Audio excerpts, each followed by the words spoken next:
মেয়েরা মেয়েরা কি শুনতে পারতেছে?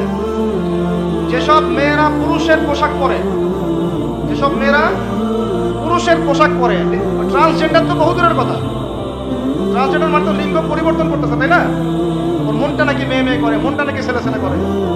যাদের মনটা মেয়ে মেয়ে করে ওরা না হয় পুরুষাঙ্গ কাটে ফেলে, আর যাদের মনটা ছেলে ছেলে করে ওরা কি করবে? চিন্তা করেন, চিন্তা করেন জাহেলিয়াতের কোন জায়গাটাতে আসছে চিন্তা করছেন? আমি এমনি এমনি বলি না, এটা আবু জাহেলের যুগ। কার যুগ? শোনেন, আবু জাহেলের যুগে এরকম জেনা বেশি ছিল, পর্নোগ্রাফি তখন ছিল না, ব্যভিচার বেশি ছিল, জুয়া বেশি ছিল, মাদক বেশি ছিল, গোত্রীয় হানাহানি মারামারি ছিল, শিরক ছিল, সুদ ছিল। এই যুগের নাম হলো আইয়ামে জাহেলিয়া। ওই যুগটা হচ্ছে আবু জাহেলের যুগ। এখন এগুলোর কোনটা নাই? এখন আমাদের সমাজের কথা বাদ দেন, পুরো বিশ্বের দিকে তাকান, পুরো বিশ্বের দিকে বড় করে চিন্তা করেন, বিশ্বের মধ্যে এগুলোতে ভর্তি না এখন? এটা হচ্ছে এগিয়ে যাওয়ার বিশ্ব বলে আগাচ্ছে এরা কিয়ামতের দিকে, কোন দিকে?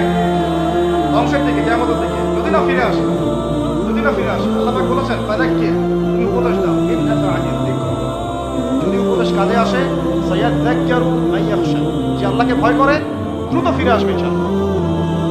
আল্লাহকে যারা ভয় করি আমরা ফিরে আসবো না ইনশাআল্লাহ। আল্লাহ পাক বলেন ফাযাক্কির, উপদেশ দাও, ফাযাক্কির,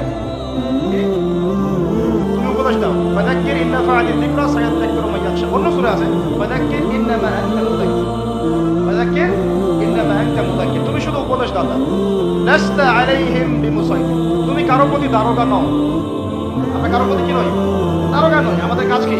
বাল্লিগু আন্নী ওয়ালাউ, প্রচার করো একটা এখন যদি না মানেন আপনার প্রস্তুতি আপনি গ্রহণ করুন।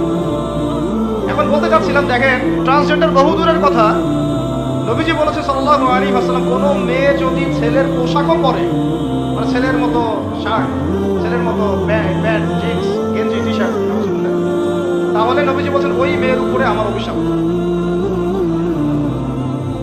এগুলো নিয়ে বললে তো অনেক কথা।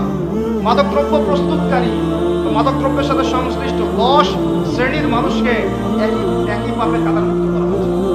যে খায়, যে খাওয়ায়, যে পরিবেশন করে, যে বানায়, এভাবে একটা তালিকা আছে। কে বুঝাবে? এখনকার আমাদের সমাজে এগুলো মূল সমস্যা না? এই সমস্যাগুলো হতে পারে কারণ আমরা মানুষ, কবিরা কোনো হতে পারে। এর উপর অটল থাকলে পরে আল্লাহর গজব নেমে আসবে। কি নেমে আসবে? গজব নেমে আসবে। আল্লাহ পাকের গজব যে কয়েকটা বড় বড় পাপের কারণে আসে সেগুলো হচ্ছে, আমার সাথে বলেন, শিরক। 2 নম্বর হচ্ছে অহংকার, 3 নম্বর হচ্ছে কুফরি, 4 নম্বর জিনা, 5 নম্বর বেহায়াপনা, আর 6 নম্বর সমকামিতা। আরেকটা হচ্ছে গান বাজনা, বাদ্যযন্ত্র, গান বাজনা, বাদ্যযন্ত্র। এগুলো যখন সমাজে প্রকট আকার ধারণ করে তখন ওদের গজব নেমে আসে। আমাকে বলেন এখন এগুলো আমাদের মধ্যে আছে না নাই? কম কম